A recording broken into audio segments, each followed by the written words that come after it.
This video was made possible through the support of our incredible Patreons, without whom we would not be where we are today. We cannot express how grateful we are to each and every one of you.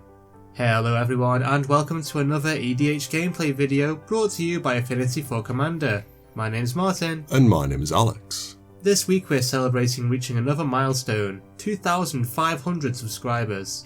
We can't believe how popular our channel has become, and would like to thank everybody who watches our videos for your overwhelmingly positive feedback and suggestions.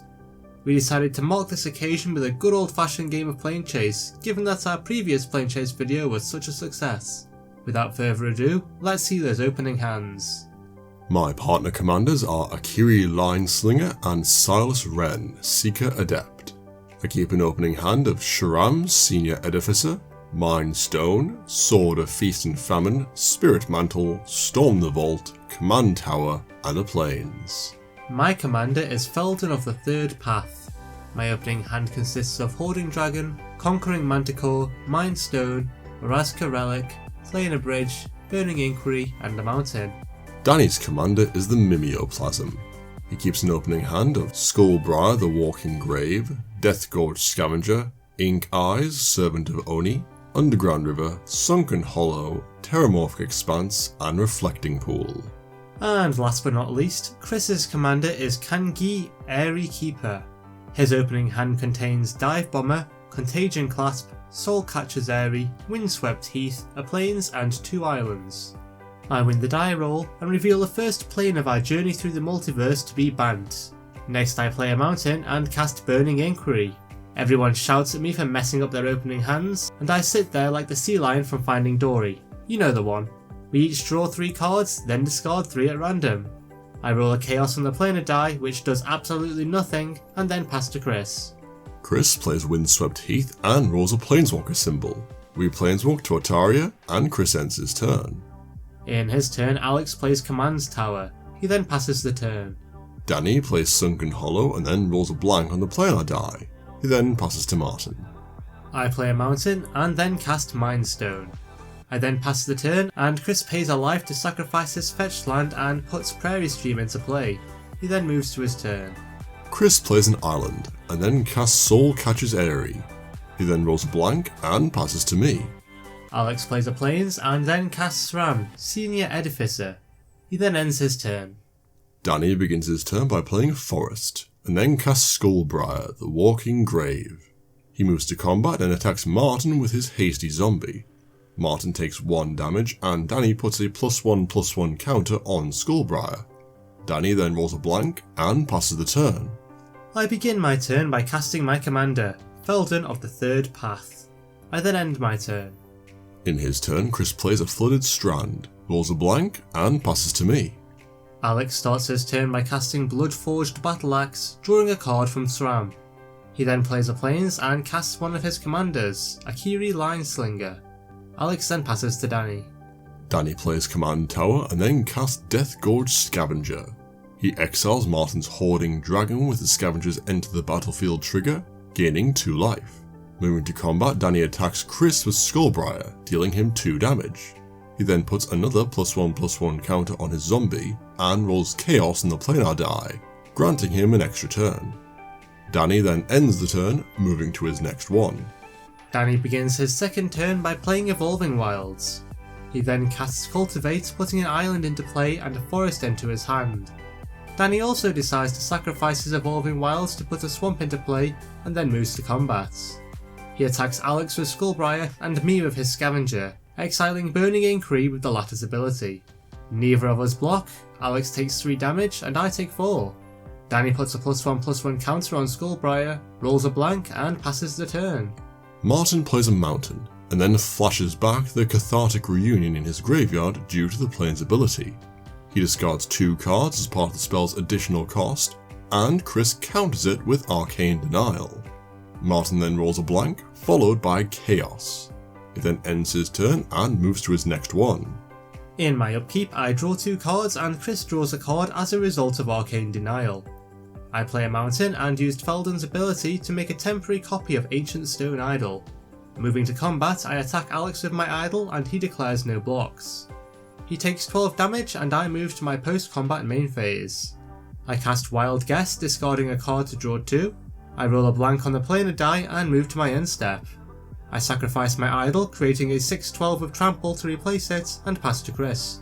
Chris plays a Plains and casts Soul Ring. He rolls a blank on the planar die, followed by another blank, and then Chaos. He then moves to his extra turn. In his second turn, Chris plays Temple of the False God. He rolls a Planeswalker symbol, and we Planeswalk to Bloodhill Bastion. Alex complains that he was the only one who didn't get to take an extra turn, and Chris passes the turn without casting anything. I begin my turn by casting Spirit Mantle, targeting Akiri. I draw a card thanks to Shram, and then move to combat. I attack Martin with Akiri, and he takes 2 damage given that he is unable to block. I then roll Chaos, flickering Shram, and then pass to Danny. Danny plays Temple of the False God and rolls a Planeswalker symbol. We Planeswalk to Izzet Steam Maze, and Danny rolls Chaos, lowering the cost of his instants and sorceries. Next he casts Brawn, rolls a blank, and moves to combat. Danny attacks Chris with Deathbriar, and Alex with his Scavenger, exiling my Ancient Stone Idol with his Scavenger's ability. Danny gains 2 life this way, Chris takes 4 damage, and Alex takes 3. Danny puts another +1/+1 counter on his zombie, and then passes the turn. Alex responds by casting Path to Exile, copying it with the Steam Maze. He exiles both of my creatures, and I put 2 mountains onto the battlefield before moving to my turn. Martin plays Buried Ruin, and then casts Planar Bridge. He then ends his turn, to which Chris responds by casting Sphinx's Revelation, where X is 5. The spell is copied by Izzet Steam Maze. Chris gains 10 life and draws 10 cards, and then moves to his turn. Chris starts his turn by playing Reliquary Tower, and then casts Land Tax. Next Chris casts Metallic Mimic, naming Bird, followed by Commander Isha. He puts a +1/+1 counter on the bird thanks to his Mimic, and then casts Mindshrieker, who also gets a +1/+1 counter. Chris then rolls Chaos on the planar die, and passes to Alex. For my turn, I cast Sword of Feast and Famine, drawing a card from Shram. I roll a blank, followed by another blank, and then move to combat. I attack Martin with both of my creatures, dealing him 5 damage. I then pass the turn. In his turn, Danny plays Reflecting Pool. He then casts Glowspore Shaman, milling 3 cards and choosing not to put a land on top of his library. Moving to combat, Danny attacks me with Skullbriar and his dinosaur, exiling my Mere Battlesphere. He gains 2 life and I take 9 damage. Danny then puts a +1/+1 counter on Skullbriar and moves to his second main phase. He rolls a blank on the planar die and then casts his commander, the Mimeoplasm. He has his commander enter as a copy of Ink Eyes, Servant of Oni, and puts 5 +1/+1 counters on it by exiling Zuzadek, Lord of Secrets. Danny then rolls a Planeswalker symbol, planeswalking us to Panopticon. He draws a card and then ends his turn. Martin draws 2 cards in his upkeep, plays a mountain, and then activates Planar Bridge. He puts Ulamog, the Ceaseless Hunger, onto the battlefield, and then rolls a Planeswalker symbol on the planar die. We Planeswalk to Celestian Reef, which makes Chris extremely happy. Martin rolls a blank, and then passes to Chris.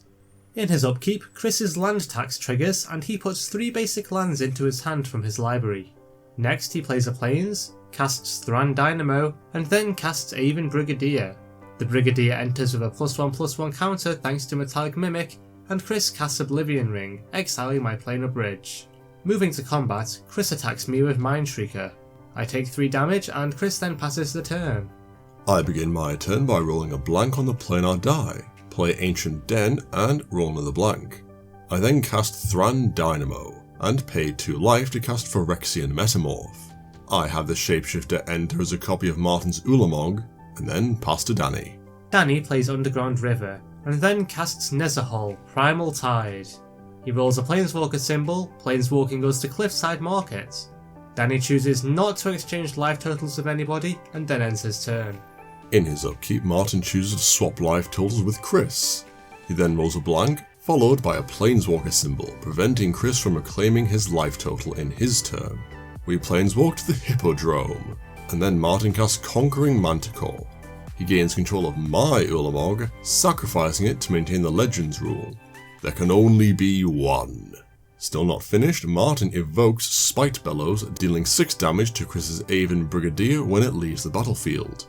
Chris puts a feather counter on Soulcatcher's Eyrie, and Martin passes the turn. Chris uses land tax to put 3 basic lands into his hand and then rolls a blank on the planar die. He then plays Seaside Haven and casts Vanquisher's Banner, naming Bird. Danny draws a card thanks to Nezahal, Chris casts Migratory Route, and Danny draws once more. Chris then creates 4 1/1 birds which each enter with a +1/+1 counter thanks to Metallic Mimic. He then rolls another blank and passes to Alex. I play Concealed Courtyard, and then equip my Sword of Feast and Famine to Akiri. Next, I cast Treasure Mage, putting Noxious Gearhulk into my hand, and move to combat. I attack Martin with my commander, dealing him 2 damage.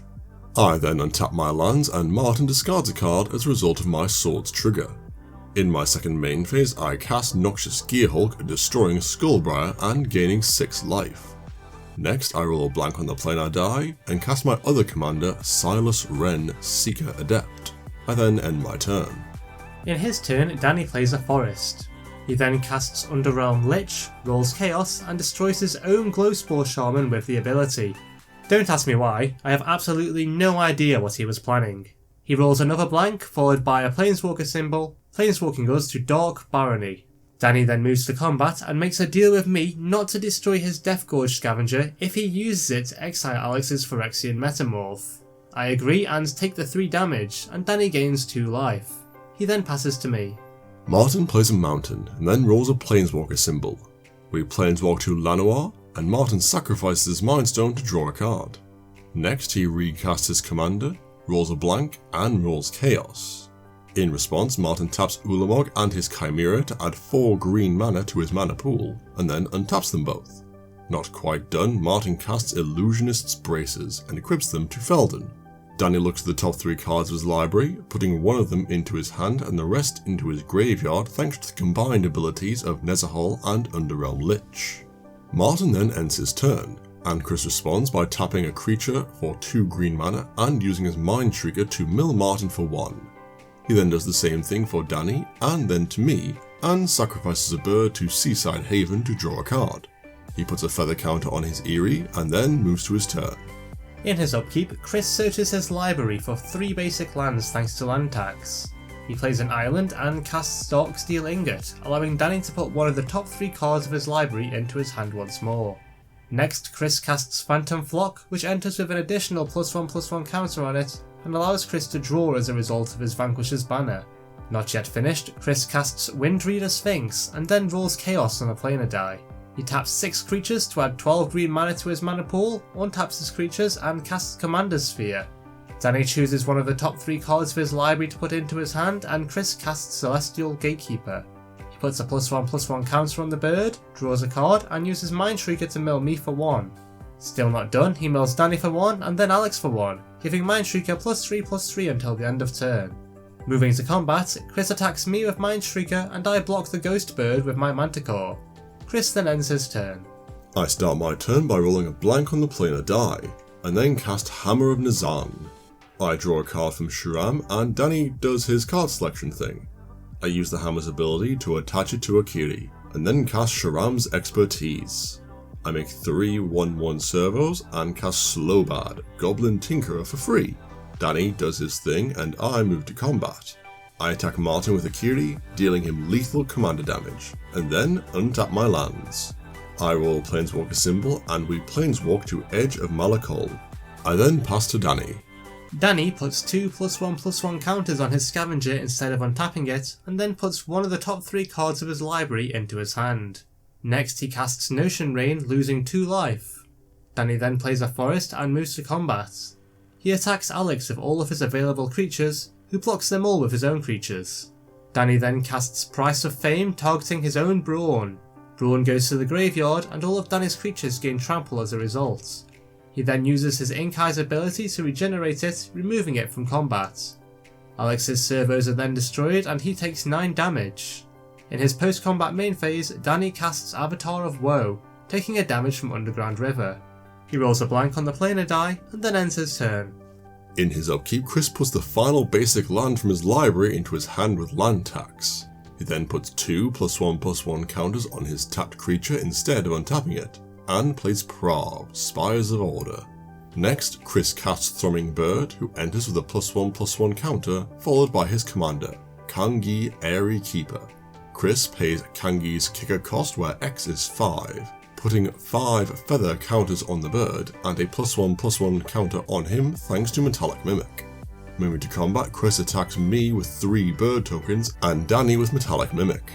He draws 3 cards as a result of Wind Reader Sphinx's ability. I take lethal damage and Danny takes 10 damage. Chris then passes the turn. Danny puts 2 +1/+1 counters on each of his creatures instead of untapping them, and then picks one of the top 3 cards of his library to put into his hand. He then plays Thespian Stage and uses Avatar of Woe to destroy his own Deathgorge Scavenger.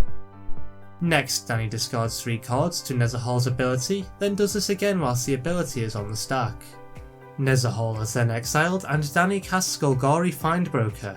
He returns Lotleth Giant to his hand and then casts it, targeting Chris with his ability. This would deal 13 damage to Chris, but Chris uses his Spires of Order to prevent the damage. Danny then rolls a Planeswalker symbol, and he and Chris planeswalk to Teleria West. Danny then passes to Chris. Chris begins his turn by casting High Sentinels, who enter with a +1/+1 counter. He draws a card and then casts Pride of the Clouds, followed by Gust Cloak Saviour. He draws another card and puts a +1/+1 counter on the Saviour, and then casts Lieutenant Kirta. He draws another card, puts a +1/+1 counter on the Lieutenant, and casts Major Terror. He draws once more, puts a +1/+1 counter on the Major, and moves to combat. He attacks Danny with his army of birds, destroying Danny in a flurry of feathers. Well, that's it for another game. We hope that you enjoyed it. Don't forget to click that like button if you want to see more videos like this, and subscribe to the channel to ensure that you never miss a video. Also, feel free to follow us on Twitter @4Commander and check out our Patreon page, links in the description. We'll see you next time.